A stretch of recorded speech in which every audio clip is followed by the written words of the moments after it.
This is Fresh Air. I'm Terry Gross. My guest Jay-Z has been incredibly successful as a rapper and an entrepreneur, which is pretty amazing since he could easily have been in prison or dead. He was born in 1969 and grew up in a housing project, watched crack destroy his neighborhood, but he sold it on the street before he found his new life in the recording studio and on stage. In his new book, Decoded, Jay-Z offers his story as an example of the story of his generation, explaining the tough choices they faced at a violent and chaotic time. Decoded also tells the stories behind 36 of Jay-Z's songs. He holds the record for the most #1 albums by a solo artist on the Billboard 200. His recording with Alicia Keys, Empire State of Mind, from his 2009 album Blueprint 3, has become something of a New York anthem. Jay-Z co-founded the label Rockefeller Records, as well as the clothing company Rock-Aware. He's the former president of Def Jam Records. He's a part owner of the New Jersey's NBA team, the Nets, and co-owns the sports bar, the 4040 Club. Let's start with one of his signature songs, Izzo, H-O-V-A, produced by Kanye West, from Jay-Z's 2001 album, The Blueprint. Ladies and gentlemen, let's put our hands together for this stylish. H to the Izzo, B to the Izzo. Welcome, ladies and gentlemen, to the eighth wonder of the world, the flow of the century. Oh, it's timeless. Ho! Thanks for coming out tonight. You could have been anywhere in the world, but you're here with me. I appreciate that. H to the Izzo, V to the Izzy. With Shizzle, my nizzle used to dribble down in VA. Was hurting them in the home of the turbans. Got it dirt cheap for them. Plus, if they were short with cheese, I would work with them. Bored and we got rid of that dirt for them. Wasn't born hustlers, I was birthing them. H to the Izzo, V to the Izzy. For Sheezy, my kneesy, keep my arms so breezy. Can't leave rap alone, the game needs me. Haters want me clap that chrome, it ain't easy. Cops wanna knock me, DA wanna box me in, but somehow I beat them charges like Rocky. H to the Izzo, V to the Izzy. Not guilty, he who does not feel me is not real to me, therefore he doesn't exist. So poof, vamoose, son of a H to the Izzo, V to the Izzy. With Shizzle, my nizzle used to dribble down in VA. H to the Izzo, V to the Izzy. That's the anthem, get your damn hands up. H to the Izzo. Jay-Z, welcome to Fresh Air. It's great to have you on our show. So let me just Thank start. you. Let me just start with a track that we heard, which samples the Jackson 5's "I Want You Back." Tell me what that song meant to you before you used it in Izzo. Well, I grew up in Marcy Projects in Brooklyn, and my mom and pop had an extensive record collection. So Michael Jackson and Stevie Wonder and all those sounds and souls and Motown, et cetera, filled the house. So I was very familiar with the song when Kanye brought me the sample. It was just such an interesting and fresh take on it that I immediately was drawn to it. Now, would you mind if I asked you about Izzo, which I think is one of your nicknames? Oh, yeah. It's like a abbreviation, H to the Izzo, like for Hova is a spelling, and it was like this, I guess it's a form of Pig Latin, this language that we use, like a slang. H to the Izzo, V to the Izzy. It's basically spelling Hova. Which is short for? Jehovah, which is a nickname that, they gave me because it was like one time I was recording in the studio and I wasn't right, and one of my friends was like, man, this is like, how are you doing that, man? God must really love you. It's like an religious experience, man. And then he was like, Jehovah. And then, it started out as a joke, and then it just stuck. Okay. As most nicknames do, right? Right. No, in talking about sampling, I'm reminded of something you say in the book that I thought was really interesting. You talk about your parents having a big record collection. Your father left when you were very young, I think when you were 9. And you say that most of your friends' fathers had left. You say our fathers were gone, usually because they just bounced. But we took their old records and used them to build something fresh. It's really interesting that one of the things that your father leaves behind that you can use is his records. Yeah, I guess there's a bright side to everything, right? Yeah, well, that's one way of looking at it. Yeah. So, what were your first rhymes like? You got your first boombox when you were 9. Your mother gave it to you, you say, because she thought it would help keep you out of trouble. Yeah. Just so if I was focusing on music, I wouldn't be, running the streets all while. So she tried to encourage me to pursue my dreams in music early on.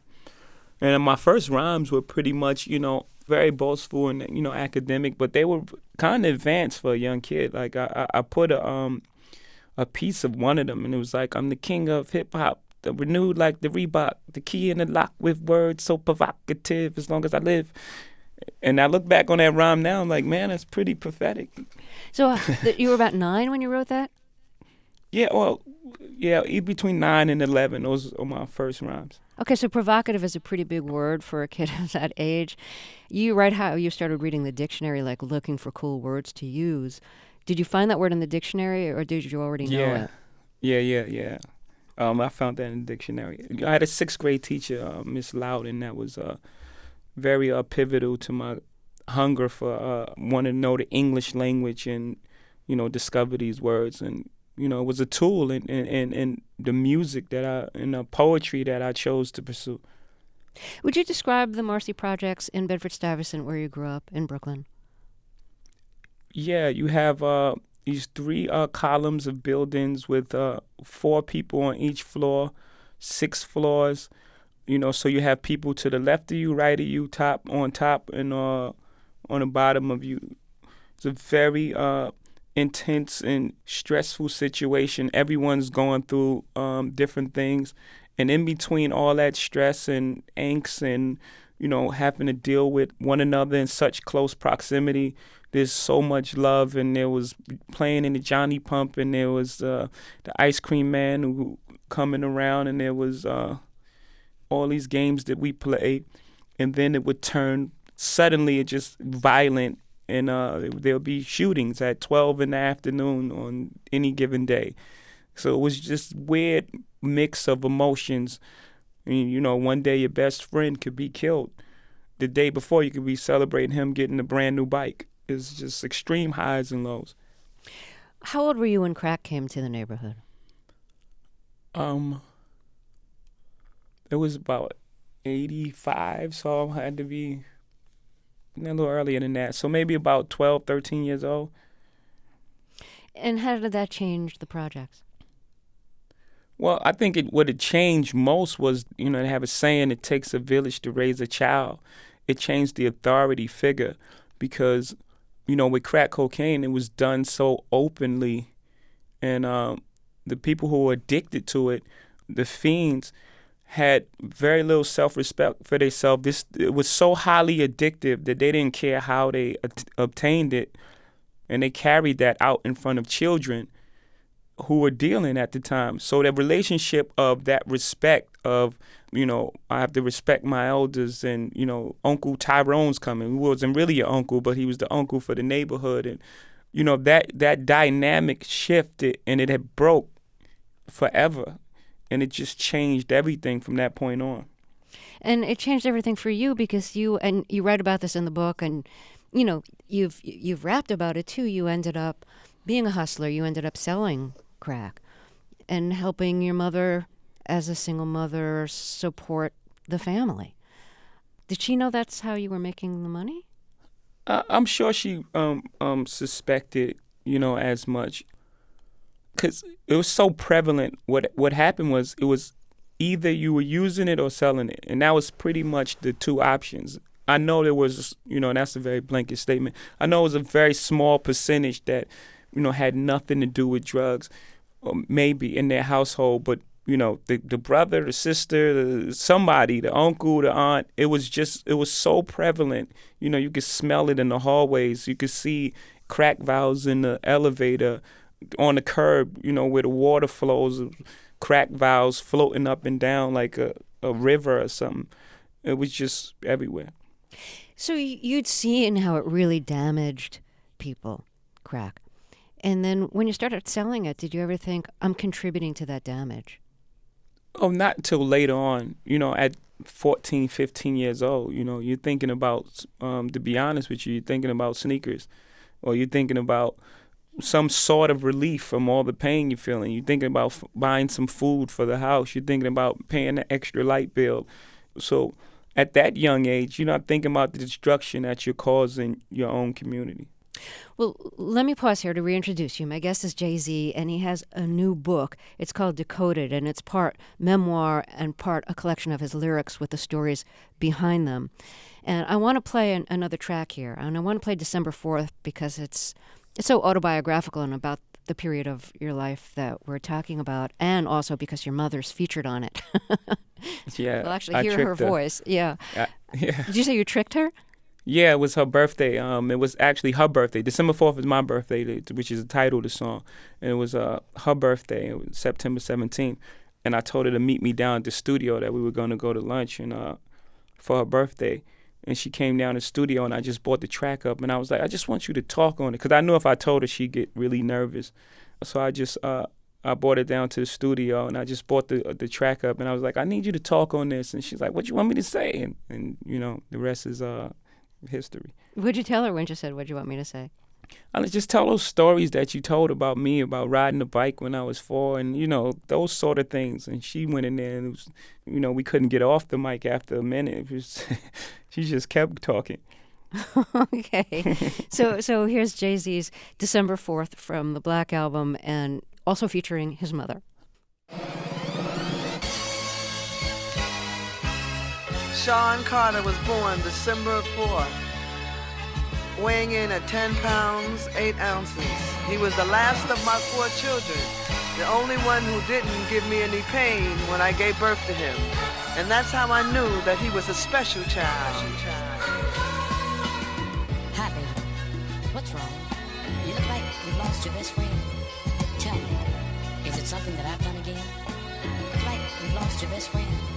They say they never really miss you till you dead or you gone. So on that note, I'm leaving after the song. So you ain't gotta feel no way about Jay so long. But at least let me tell you why I'm this way. Hold on. I was conceived by Gloria Carter and Agnes Reeves, who made love under the sycamore tree, which makes me a more sicker MC. And my mama would claim at 10 pounds when I was born, I didn't give her no pain. I'll go through the years, I gave her fair share. I gave her first real scare. I made it for birth when I got here. She knows my purpose wasn't purpose. I ain't perfect, I care. But I feel worthless cause my shirts wasn't matching my gear. Now I'm just scratching the surface cause what's buried under there was a kid torn apart once his pop disappeared. I went to school, got good grades, could behave when I wanted, but I had demons deep inside that were raised when confronted. Hold on. Sean was a very shy child growing up. That's Jay-Z's December 4th, and my guest is Jay-Z. He has a new book called Decoded. So this track we just heard is from the Black Album. So I've got to ask you how you feel about the Gray Album, which is the mashup that Danger Mouse did of your Black Album and the Beatles' White Album, without any copyright permission. So how do you feel about it musically, and how do you feel about the fact that he did it? I think it was a really strong album, and I champion any form of creativity, and that was a genius idea to do, and it sparked so many others like it. There are other ones that, you know, it's really good. There are other ones that, because of the blueprint that was set by him, that I think are a little better. But you know, him being the first and having the idea, I thought it was genius. Did you feel ripped off by the fact that he used your music on it without paying for it, or did you think, doesn't matter, it's really good art? No, I was actually honored that, you know, someone took the time to mash those records up with Beatles records. I was honored to be on, you know, quote unquote, the same song with the Beatles. My guest is Jay-Z. He has a new book called Decoded. We'll talk more after a break. This is Fresh Air.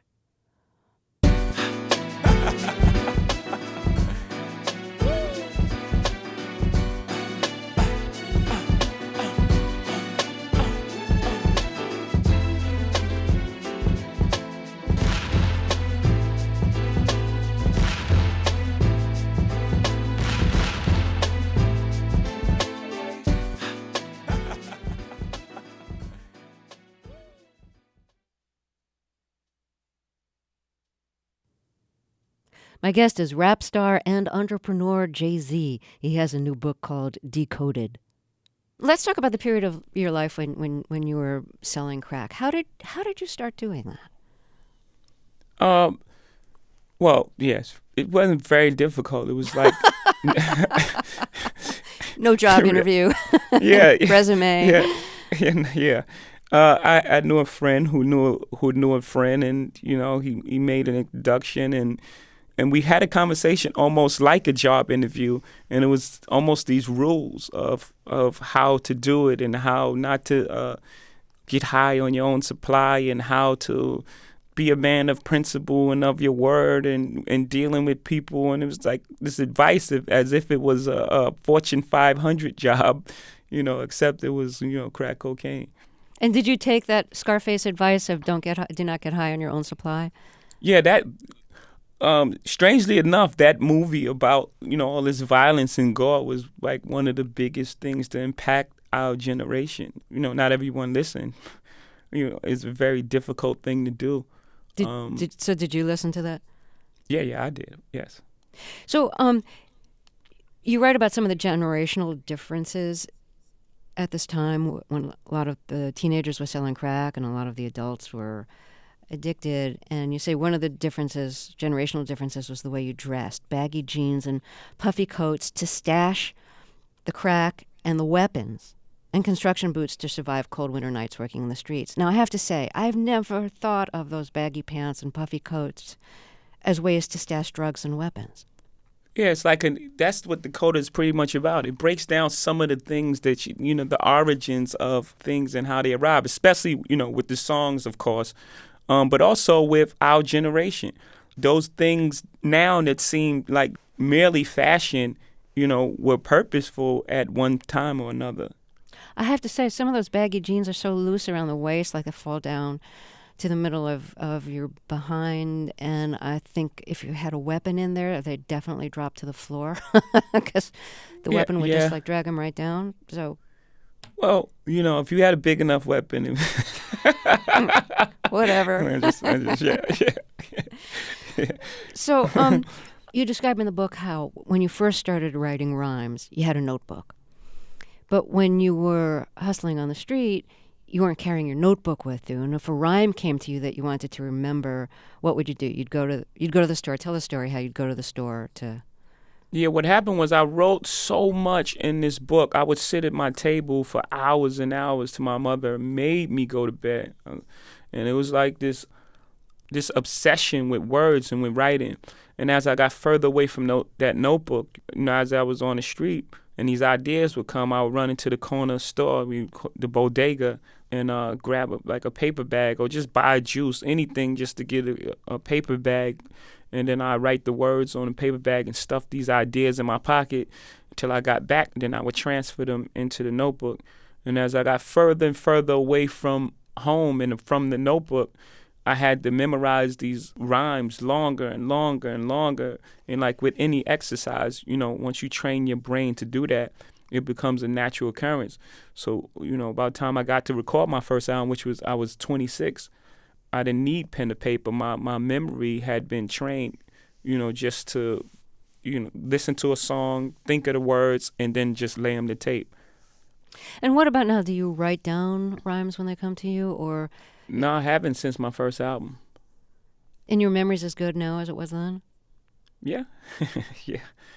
I've lost plenty of material. It's not the best way. I wouldn't advise it to anyone. I've lost a couple albums worth of great material. Well, I thought they were great when I couldn't remember them.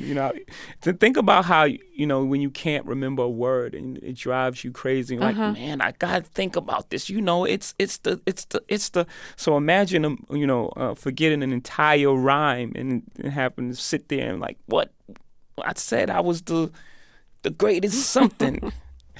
Well, if you're just joining us, my guest is Jay-Z, and he has a new book called Decoded. So what was the turning point in your life that got you out of hustling and into the recording studio? There was like events that would happen over the years. I went to a guy named Clark Kent, by the name of Clark Kent. I made a couple demos with him, and then I would leave back into the streets. My cousin stopped speaking to me, thought I was wasting my talent. And I was like 1 foot in and 1 foot out. I always had in the back of my mind that I would be back in the streets for some reason. And I guess I didn't have 100% belief in what I was doing. Then finally I just said, man, I'm just gonna give this music a try. I'm gonna give it 100% and just forget everything that I'm doing, and here we are. So, how much money had you been making on the street when you decided to try music? Well, I don't know if you really have a concrete number of how much money you were making. Sometimes it was really good and it was fantastic. I mean, I did pretty well, which made it more difficult for me because at the time, people in the street were making more than rappers. Not until the big deals of Master P and Puff deal with Bad Boy with Arista Records, where people getting really big deals. So for the most part, people in the street were making more than rappers. So for me, I address this in the book as well. There's a song called "Can't Knock the Hustle," and it sounds like I'm saying you can't knock my hustle. But who I was talking to was the guys on the street, because rap was my hustle, and like at the time, the streets was my job. So when I was telling people, yeah, I want to be a rapper, I want to do this, they were like, man, why do you want to be a rapper? Those guys get taken advantage of. Everybody takes their money. We go to parties and we pull up in Mercedes and Lexuses, and they pull up in turtle tops with 16 people in them. Why do you want to do that? And I was like, man, I couldn't really explain to them how much I loved it. So I would just say, let me just try it. I just want to see what it's about. Jay-Z will be back in the second half of the show. His new book is called Decoded. I'm Terry Gross, and this is Fresh Air. This is Fresh Air. I'm Terry Gross, back with rapper and entrepreneur Jay-Z. His new book, Decoded, tells the story of his life growing up in a Brooklyn housing project, selling crack when he was a teenager, and then finding a new life in hip-hop music. The book also tells the stories behind 36 of his songs. Early on in his career, Jay-Z entered the business side of hip-hop culture, co-founding Rockefeller Records and Rock-Aware. He's the former president and CEO of Def Jam Records. President Obama is a fan of Jay-Z's music and even referenced his song Dirt Off Your Shoulder during a campaign speech.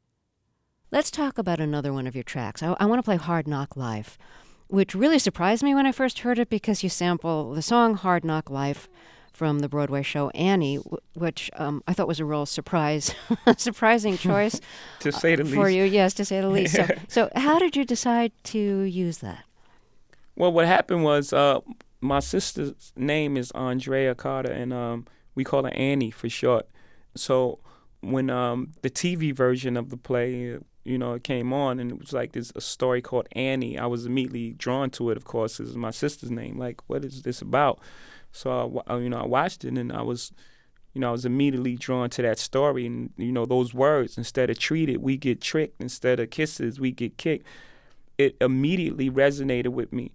So, fast forward, I'm on the Puff Daddy tour, and I'm about to leave stage, and a DJ by the name of Kid Capri plays this track, no rap on it, just the instrumental.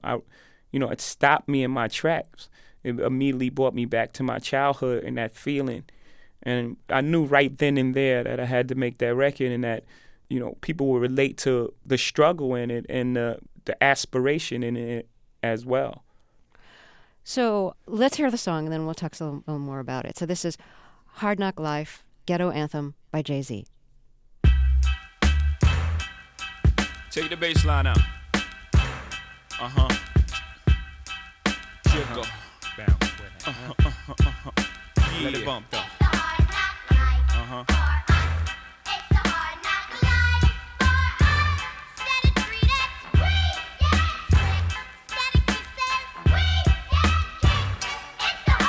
From standing on the corners bopping to driving some of the hottest cars New Yorkers ever seen, for dropping some of the hottest verses rappers ever heard, from the dope spot with the smoke block flinging the murder scene. You know me well from nightmares of a lonely cell, my only hell, but since when y'all niggas know me to fail? Nah, we all my niggas with the rubber grips or shots, and if you with me, mama, rubber your and whatnot. I'm from the school of the hard knocks. We must not let outsiders violate our blocks. And my plot, let's stick up the world and split it 50-50. Let's take the dough and stay real jiggy. Let's sip the Chris and get pissy. Flow infinitely like the memory of my nigga Biggie. Baby, you know it's hell when I come through. The Life and Times of Sean Carter, Volume 2. That's Hard Knock Life, Ghetto Anthem by my guest Jay-Z, who has a new book called Decoded. So you tell a great story in the book about how you got the rights to use that song, to use the song from Annie, Hard Knock Life. Would you tell the story?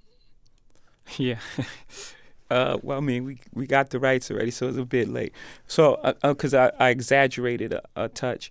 You know, it's typical when you have to clear a song, you have to send it, a sampled song, you send it to the original writers, and they grant you permission, and you pay a fee for that permission. You know, but some writers, their art is, for them, very important.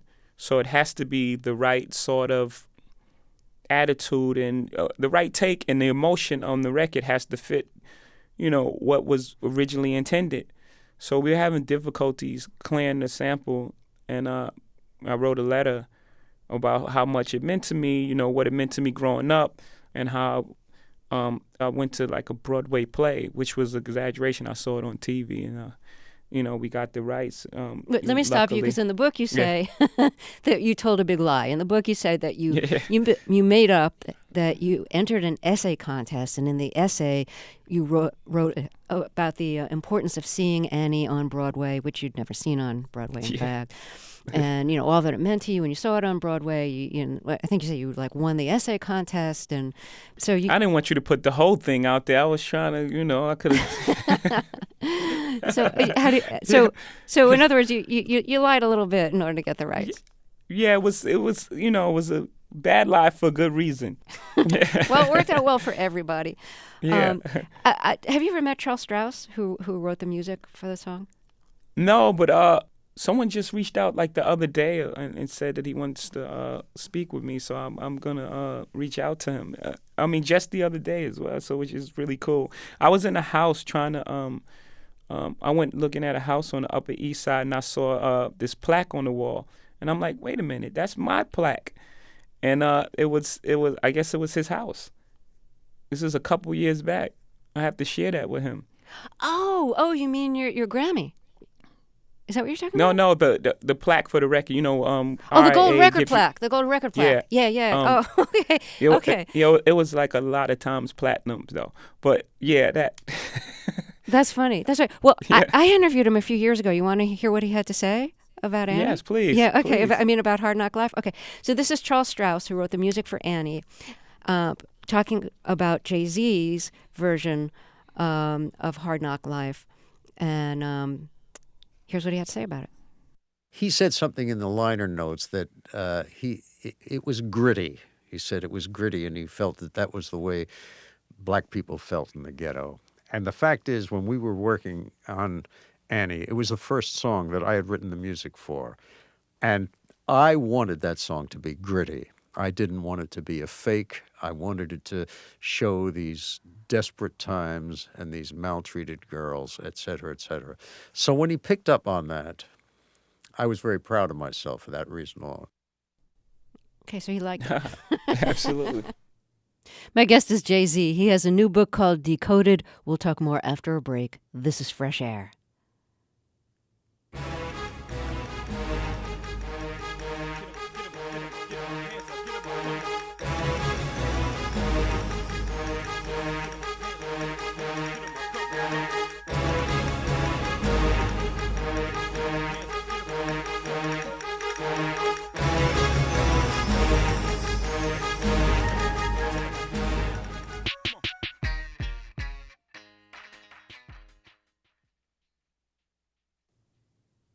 My guest is rap star and entrepreneur Jay-Z. He has a new book called Decoded.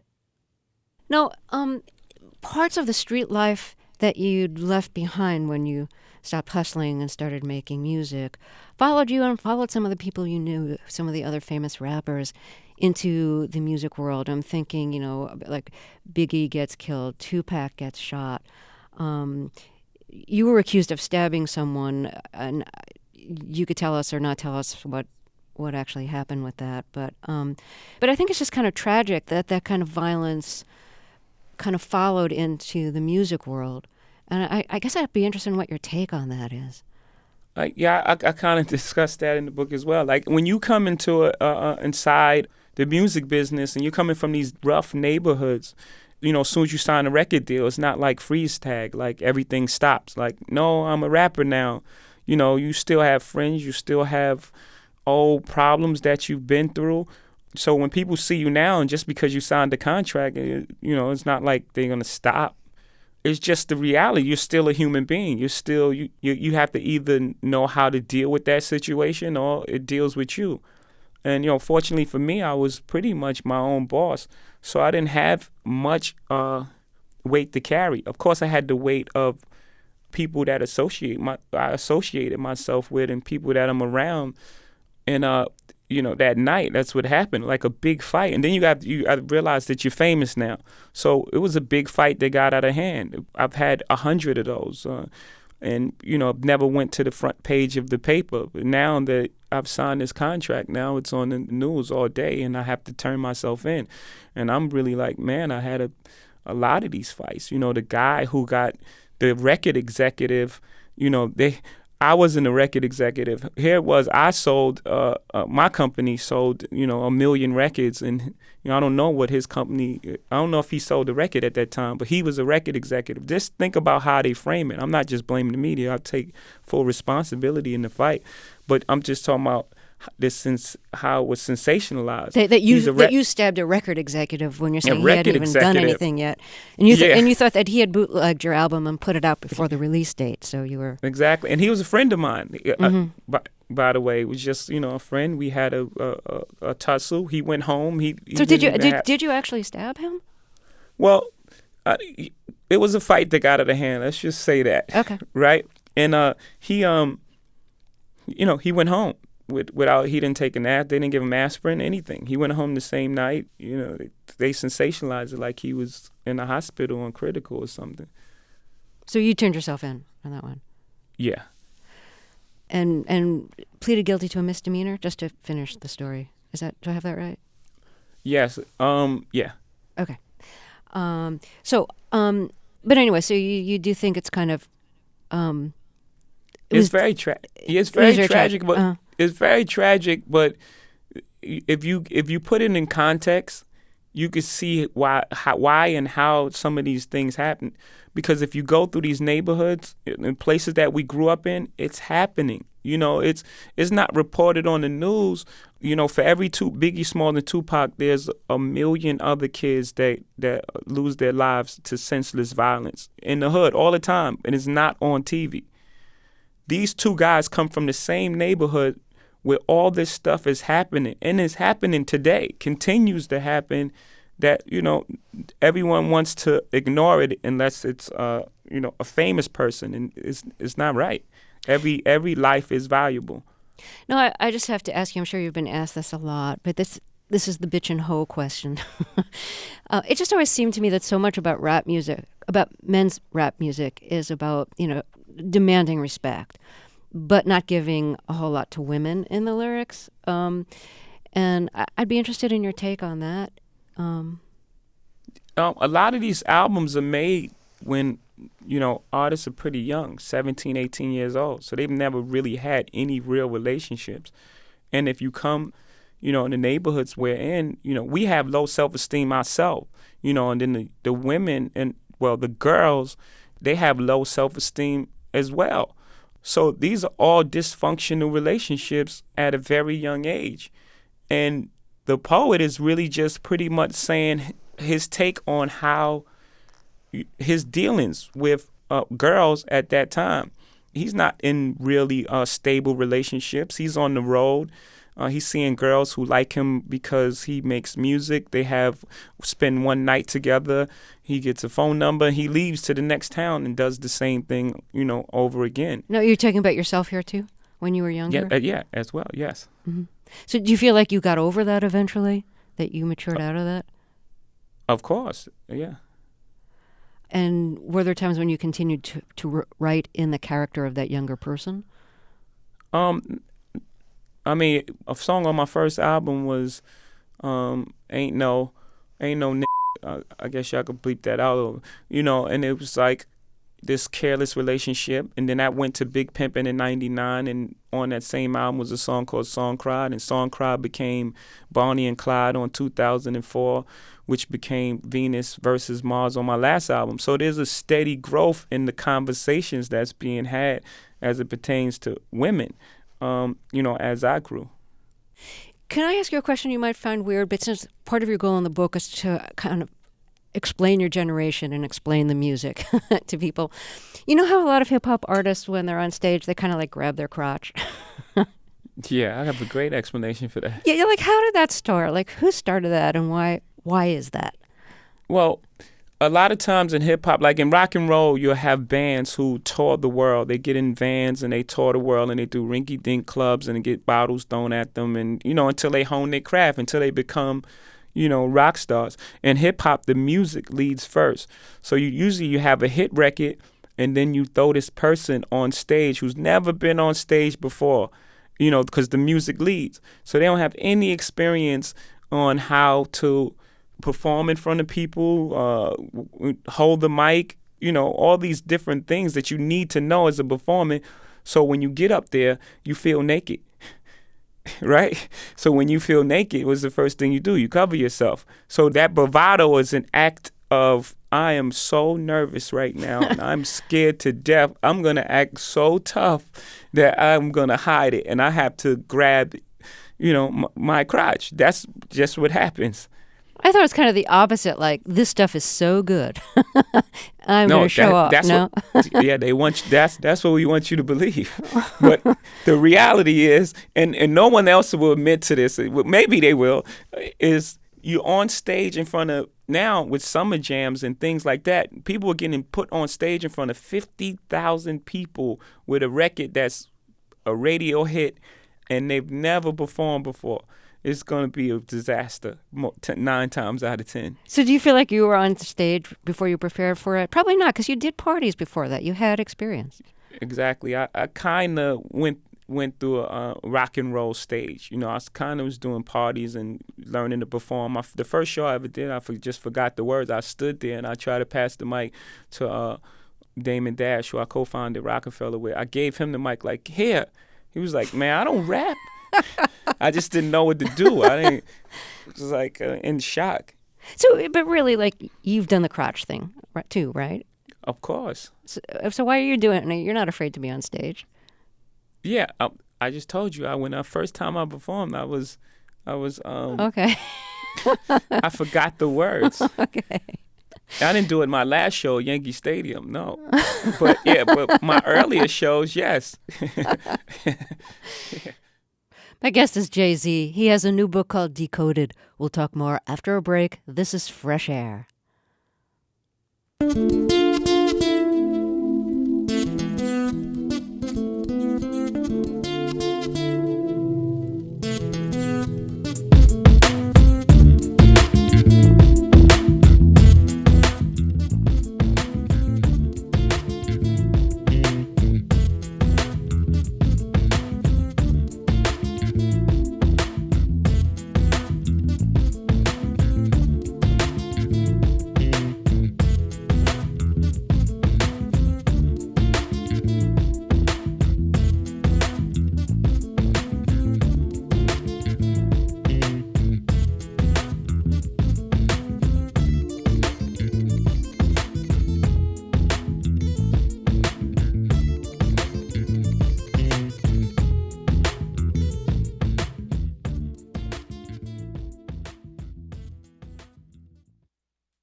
My guest is rap star and entrepreneur Jay-Z. He has a new book called Decoded. So let's get another song in here. And let's do 99 Problems. We'll do the clean version. Oh. It's radio, my friend. So this is actually based on a story, loosely based on a story that happened to you. Would you explain? Well, it's based on a generational story as well. There's a higher thing. Like there was a time where there was a lot of activity going on the turnpike from New York headed south because there was a lot of drugs going back and forth. And so the state troopers at that time just blanketed every single car, anybody that was of color. And it was this term, driving while black. And people were getting pulled over for absolutely no reason, other than their color. So I just had to set the scene up. So now we're driving and we're actually doing something bad. We're transporting drugs from New York to, down south, and we get pulled over by a state trooper, but we get pulled over for absolutely nothing. We're wrong. The cop is wrong. This conversation ensues. And it's racial undertones. And he says, do you have a gun on you like a lot of you are? Just that statement right there. And the conversation between two people who are both in the wrong but are both used to get in their way. So there's this clever banter that goes back and forth between the two. Okay, and we're going to hear the part of the song that deals with the story that you just told. And again, it's the clean version, so a lot of the words are going to sound kind of... It's the second verse. The way it takes place. Yeah. And I will say that one of the words that isn't clearly said here because it's distorted because it's the clean version is the word bitch, which in the context of this part of the song means dog, because you're talking about canine dogs here. Yeah. Because the canine, that was the writer in me being provocative, because that's what rap should be as well, at times. That was really directed to all the people who hear buzzwords in rap music. They hear bitch or hoe or something and immediately dismiss everything else that, takes place. And everything has to be put in context. And when you put it in context, you realize that I wasn't calling any female, beside the female dog, a bitch on this song. Is that in spite of the opening part that says, if you're having girl problems, I feel bad for you, son. I've got 99 problems, but the bitch ain't one? Yeah, that was to lead the listener down the wrong path if you were looking for that sort of thing. Okay. Yeah. So here's 99 Problems by my guest, Jay-Z. Hit me. Yeah, it's 94 and my trunk is raw. In my rear view mirror is the law. Got two choices, y'all. Pull over the car or bounce on the devil, put the pedal to the floor. And I ain't trying to see no highway chase with Jake. Plus I got a few dollars, I can fight the case.